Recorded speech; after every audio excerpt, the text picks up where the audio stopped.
ভাবতে পারেন এমন একটি মন্দির যেখানে আজও কোনো বৈদিক বা তান্ত্রিক মতে পুজো হয় না, পুজো হয় এক গোপন সিদ্ধ মন্ত্রে।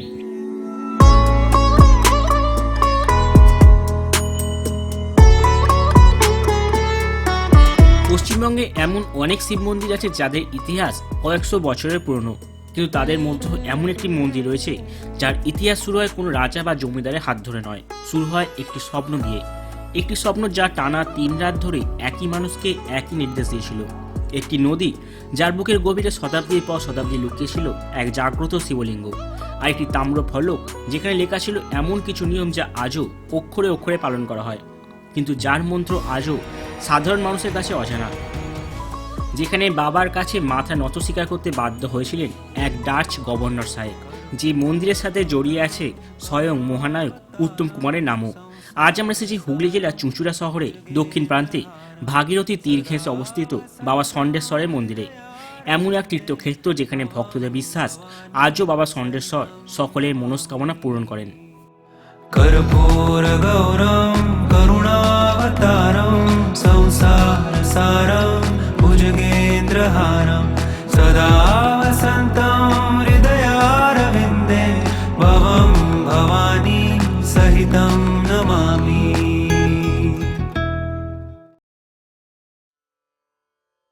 প্রথমে আপনাদের জানিয়ে দিই আপনারা এই মন্দিরে কিভাবে আসবেন। যদি আপনি হাওড়া থেকে আসতে চান তাহলে সব থেকে সহজ উপায় হলো ব্যান্ডেল বা কাটোয়া লোকালে চেপে চুঁচুড়া স্টেশনে নেমে পড়া। চুঁচুড়া স্টেশন থেকে মন্দিরের দূরত্ব প্রায় 5 কিলোমিটার।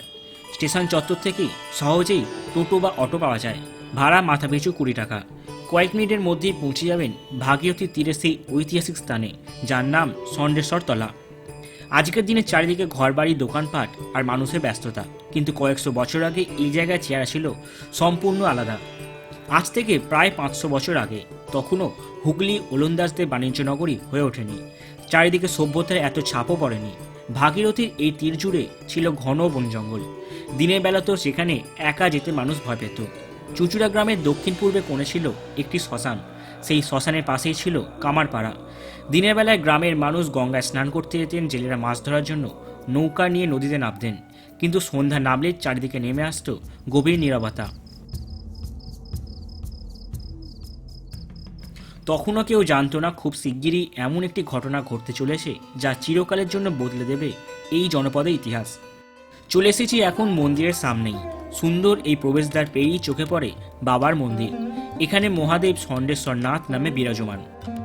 ষণ্ড বা ষাঁড় হলো ধর্মের প্রতীক, আর শিবের চিরসঙ্গী নন্দীও এক পবিত্র ষাঁড়।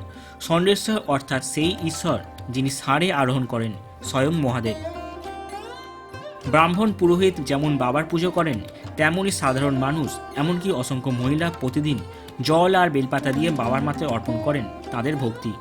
চুঁচুড়ার মানুষের কাছে বাবা ষণ্ডেশ্বর শুধু দেবতা নন, তিনি পরিবারের একজন অভিভাবক। 16 শতকের গোড়ার দিক চুঁচুড়া গ্রামে এক শিখ ভক্ত ব্রাহ্মণ ছিলেন দিগম্বর হালদার। তিনি ছিলেন মহাদেবের একনিষ্ঠ উপাসক। পরপর 3 রাত তিনি একই স্বপ্ন দেখতে শুরু করলেন। স্বপ্নে এক ঐতিহাসিক কণ্ঠ তাকে বলল, আমি ভাগীরথীর জলে নিমজ্জিত হয়ে আছি, আমাকে উদ্ধার করো। প্রথম রাতে তিনি ভাবলেন হয়তো মনের ভুল। দ্বিতীয় রাতেও একই স্বপ্ন দেখে তিনি বিস্মিত হলেন, কিন্তু তৃতীয় রাতেও যখন একই নির্দেশ পেলেন তখন তিনি বুঝলেন এ আর সাধারণ স্বপ্ন নয়, এ যেন স্বয়ং মহাদেবের আদেশ। ভাগীরথী তখন ফুলে ফেপে উঠেছে। নদীর স্রোত এতটাই প্রবল যে সাধারণ মানুষ নদীর ধারে যেতেও ভয় পেত। কিন্তু দিগম্বর হালদার আর অপেক্ষা করলেন না, কারণ তার বিশ্বাস ছিল যিনি ডেকেছেন তিনি পথও দেখাবেন। স্বপ্নাদেশ পেয়ে গঙ্গার ধার সংলগ্ন শ্মশান স্থানে আষাঢ় মাসে প্রচণ্ড বৃষ্টির মধ্যেই ভাগীরথীর জলে নিমজ্জিত বর্তমান শিব ঠাকুরকে জেলেদের জাল দিয়ে উদ্ধার করেন দিগম্বর হালদার। দিনটি ছিল রথের পরের দিন। দিগম্বর হালদার জেলে নীলমণি দেওর ও তার 2 ছেলে ও 2 ভাই মোট 6 জন নৌকায় উঠে দিগম্বরের নির্দেশ মতো নীলমণি জাল ফেলেন। ওই জালের মধ্যেই ষণ্ডেশ্বর জিউ, 7টা ভৈরব, 2টো ত্রিশূল, একটি বাণ এবং একটি তামার ফলক উদ্ধার করা হয়। সেই মুহূর্তে কেউ হয়তো বুঝতেই পারেননি এই তাম্র ফলক ভবিষ্যতে এই মন্দিরের সব থেকে মূল্যবান ঐতিহাসিক নিদর্শনে পরিণত হবে। তামার ফলকে কিভাবে ষণ্ডেশ্বরে গাজন ও শিবরাত্রি পুজো হবে তার বর্ণনা আছে। আজও সেই তাম্রফলকের নির্দেশেই এই মন্দিরের প্রধান পুজো পদ্ধতির ভিত্তি। এটাই এই মন্দিরকে বাংলার বহু শিব মন্দিরের থেকে আলাদা পরিচয় দিয়েছে। তামার ফলক থেকে আরও একটি বিস্ময়কর তথ্য জানা যায়। সেখানে উল্লেখ রয়েছে একসময় বাবা ষণ্ডেশ্বর ছিলেন মগধের কোনো এক নগরে রাজবংশের গৃহদেবতা। শুধু তাই নয়, গাজনের অনুষ্ঠান কিভাবে সম্পন্ন হবে তাও সেখানে নির্দিষ্ট করে লেখা ছিল। রাজা মুলি এবং তার সঙ্গে হনুমন্ত, ভাণ্ডারী, নীলপাত্র, মদন ও ভববত নামে 6 জন শিবভক্ত সন্ন্যাসীর প্রতিরূপে সেই আচার সম্পন্ন করার নির্দেশ ছিল। আজও সেই ঐতিহ্যের ছাপ গাজনের বিভিন্ন অনুষ্ঠানে দেখা যায়। এ যেন শুধু একটি মন্দিরের ইতিহাস নয়, এ যেন বহু শতাব্দী পেরিয়ে আসা এক জীবন্ত ঐতিহ্যের দলিল। কিন্তু আরও বড় রহস্য তখনও বাকি। তামার ফলকে শুধু গাজনের নিয়মই লেখা ছিল না, লেখা ছিল এমন এক মন্ত্রের কথা যে মন্ত্র আজও সাধারণ মানুষের কাছে সম্পূর্ণ অজানা। এখানে পুজো বৈদিক মন্ত্রে বা তান্ত্রিক মন্ত্রেও হয় না, এখানে পুজো হয় নিজস্ব সিদ্ধ মন্ত্রে। স্থানীয় বিশ্বাস অনুযায়ী ভাগীরথী থেকে উদ্ধার হওয়া তামার ফলকে সেই মন্ত্রের উল্লেখ রয়েছে, কিন্তু সেই মন্ত্র প্রকাশ করার অনুমতি নেই। এমনকি এই মন্দিরে পুরোহিতরাও ইচ্ছা করলেই অন্য কাউকে সেই মন্ত্র শেখাতে পারেন না। এই নিয়ম আজও কঠোরভাবে মানা হয়। তাই দিগম্বর হালদারের বংশধররাই বংশানুক্রমে গাজনের ব্রতী হন, শিবরাত্রি পুজো করেন এবং সেই গোপন সিদ্ধ মন্ত্র উচ্চারণ করে বাবা ষণ্ডেশ্বরের আরাধনা সম্পন্ন করেন। এই মন্দিরে গাজনে প্রধান পুরোহিত হওয়ার জন্য রয়েছে এক বিশেষ নিয়ম, যে কেউ ইচ্ছা করলেই এই দায়িত্ব নিতে পারেন না। জনশ্রুতি ও প্রচলিত নিয়ম অনুযায়ী প্রধান পুরোহিত হতে হলে তাকে অবশ্যই সম্পন্ন করতে হবে 4 ধাম যাত্রা, অর্থাৎ বদ্রীনাথ, রামেশ্বরম, পুরী এবং দ্বারকা। 4 ধাম পরিক্রমা সম্পূর্ণ করার পরেই তিনি এই গুরুদায়িত্ব পালনের যোগ্য বলে বিবেচিত হন।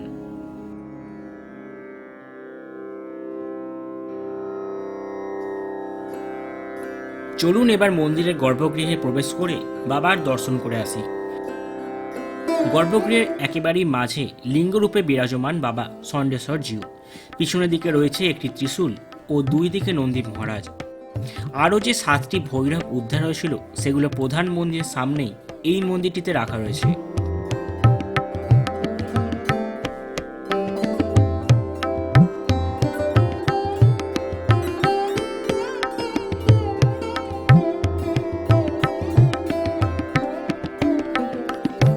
এখানে শিব কেবল শাস্ত্রের দেবতা নন, তিনি লোক ধর্মেরও দেবতা।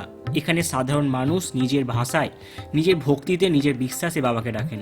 কোনো আড়ম্বর নেই, জল আছে, বেলপাতা আছে, আর আছে এক অটুট বিশ্বাস। এই বিশ্বাসই শতাব্দীর পর শতাব্দী ধরে বাবা ষণ্ডেশ্বরকে চুঁচুড়ার মানুষের প্রাণের দেবতায় পরিণত করেছে। তবে সেই সময় আজকের মতো সুদৃশ্য মন্দির ছিল না। ক্লান্ত শরীরে সেই ঝড় বৃষ্টির মধ্যেই বাবাকে জল থেকে তুলে গঙ্গার পাড়ে রেখেছিলেন। ভেবেছিলেন পরের দিন শিবলিঙ্গ নিজ গৃহে প্রতিষ্ঠা করবেন, কিন্তু পরের দিন গঙ্গার পাড়ে যেখানে বাবাকে রেখেছিলেন সেখান থেকে কেউই আর তুলে নিয়ে যেতে পারেননি। সেখানেই বাবা ষণ্ডেশ্বর জিউয়ের পুজোর জন্য গড়ে তোলা হয় একচালা খড়ের কাঁচা মন্দির। ভাগীরথীর ধারে গাছগাছালিতে ঘেরা নিরিবিলি পরিবেশে বৃষ্টির, ঝড়, রোদ সবকিছুর মধ্যে একটি ছোট্ট একচালা কাঁচা মন্দিরে পূজিত হতেন জাগ্রত বাবা ষণ্ডেশ্বর। সময়ের সঙ্গে সঙ্গে ভক্তের সংখ্যাও বাড়তে থাকে। বাবার মাহাত্ম্যের কথা চারিদিকে ছড়িয়ে পড়তে থাকে আশেপাশে গ্রাম থেকে দূর দূরান্তে। আর তখনই শুরু হয় মন্দিরকে নতুন রূপ দেওয়ার উদ্যোগ।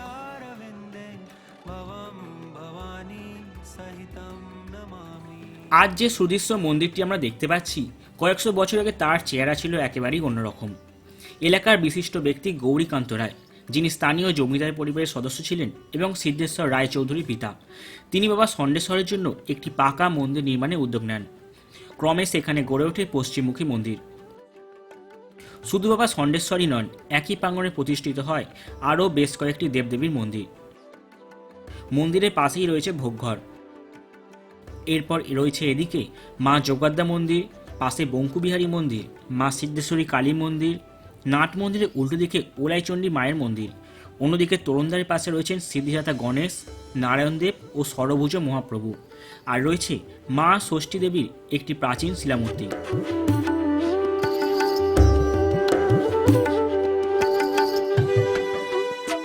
একে একে দর্শন করে নি মা যোগাদ্দা, বঙ্কুবিহারী ও সিদ্ধেশ্বরী কালী মায়ের।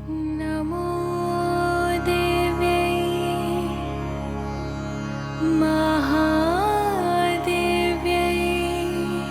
शिवाय सततं नमः। नमः प्रकृत्यै भद्रायै नियताः प्रणता स्मता। या देवी सर्वभूतेषु विद्यारूपेण संस्थिता। नमस्तस्यै नमस्तस्यै नमस्तस्यै नमो नमः। या देवी सर्वभूतेषु शक्तिरूपेण संस्थिता। नमस्तस्यै नमस्तस्यै नमस्तस्यै नमो नमः। या देवी सर्वभूतेषु दयारूपेण संस्थिता। আজও এই মন্দির চত্বরে মোট 7টি দেবদেবীর মন্দির দাঁড়িয়ে রয়েছে, যা এই স্থানকে আরও পবিত্র ও দর্শনীয় করে তুলেছে। কিন্তু সময় কারোর জন্য অপেক্ষা করে না। এক সময় এই মন্দিরও জীর্ণ হয়ে পড়তে শুরু করে। দেওয়ালে ফাটল, ছাদের ক্ষয় আর ভক্তদের ক্রমবর্ধমান ভিড় সব মিলিয়ে নতুন করে মন্দির নির্মাণের প্রয়োজনীয়তা অনুভূত হয়। এই সময় এগিয়ে আসেন চুঁচুড়ার সাধারণ মানুষ। মন্দির পুনর্নির্মাণের জন্য কমিটি সভাপতির দায়িত্ব গ্রহণ করেন চুঁচুড়ার প্রখ্যাত চিকিৎসক ডক্টর মুরারি মোহন মুখোপাধ্যায়। তিনি সাধারণ মানুষের কাছে মন্দির নির্মাণের জন্য অনুদান সংগ্রহ শুরু করেন। এই মন্দিরের ইটের সঙ্গে তাই শুধু চুন সুরকি নয়, মিশে আছে হাজার হাজার সাধারণ মানুষের ভালোবাসা।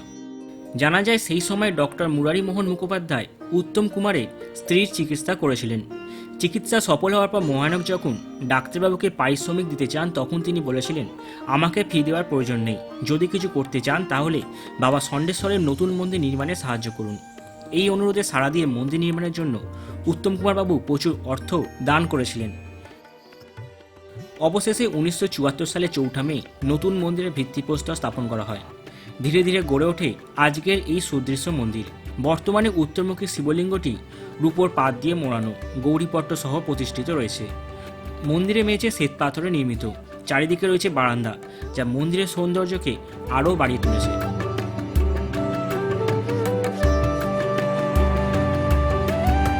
একসময় গাজন এলেই বদলে যেত গোটা ষণ্ডেশ্বর তলা। চৈত্র মাস এলেই হাজার হাজার মানুষ ভিড় জমাতেন এখানে। পুরো এলাকা যেন এক বিশাল লোক উৎসবে পরিণত হতো। প্রায় 300 বছরেরও বেশি সময় ধরে প্রতি চৈত্র মাসে এখানে গাজন অনুষ্ঠিত হয়ে আসছে। প্রথমে পুজো হয় বাবা ষণ্ডেশ্বর, 7 ভৈরব এবং মা সিদ্ধেশ্বরী। দূর দূরান্ত থেকে ভক্তের আগমনে মন্দির চত্বর ভরে ওঠে। সাল 1803, সেই সময় হুগলি অঞ্চলে ডাচদের প্রভাব ছিল যথেষ্ট। জনশ্রুতি, ডাচ গভর্নর J.N. বার্চ একদিন গাজনের বিশাল আয়োজন দেখে অবাক হয়ে যান। ঢাকের তীব্র আওয়াজ, হাজার মানুষের ভিড় আর সন্ন্যাসীদের কঠোর ব্রত, সব মিলিয়ে তিনি নাকি এই অনুষ্ঠান বন্ধ করার সিদ্ধান্ত নেন। তিনি আদেশ দেন, আজ থেকে গাজনে আর ঢাক বাজানো যাবে না। কিন্তু ভক্তরা সহজে মেনে নেওয়ার মানুষ ছিলেন না। উল্টে গভর্নর একটি শর্ত দেন। তিনি একটি লোহার বান এনে বলেন, যদি তোমাদের সন্ন্যাসী এই বানের উপর ঝাঁপ দিয়েও অক্ষত থাকতে পারেন, তাহলে আমি গাজন বন্ধ করব না। সন্ন্যাসী বাবা ষণ্ডেশ্বরের নাম স্মরণ করে ঝাঁপ দিলেন। শরীরে কোনো আঘাত তো লাগেইনি, বরং গভর্নরের দেওয়া সেই বানটি 3 টুকরো হয়ে ভেঙে যায়। এই দৃশ্য দেখে বার্চ সাহেব নিজের আদেশ প্রত্যাহার করে ঘোষণা করেন, এই গাজনে কোনোদিন আর ঢাক বাজানো বন্ধ করা যাবে না। শুধু তাই নয়, তিনি মন্দিরে একটি বংশের পঞ্চমুখ এবং 2টি বিশাল পিতলের ঢাক দান করেছিলেন। আজও সেই ঢাক দুটি গাজনের প্রধান বাদ্যযন্ত্র হিসাবে ব্যবহৃত হয়। এই দৃশ্য একবার দেখার জন্য বহু দূরদূরান্ত থেকে অসংখ্য মানুষ এখানে ভিড় জমান।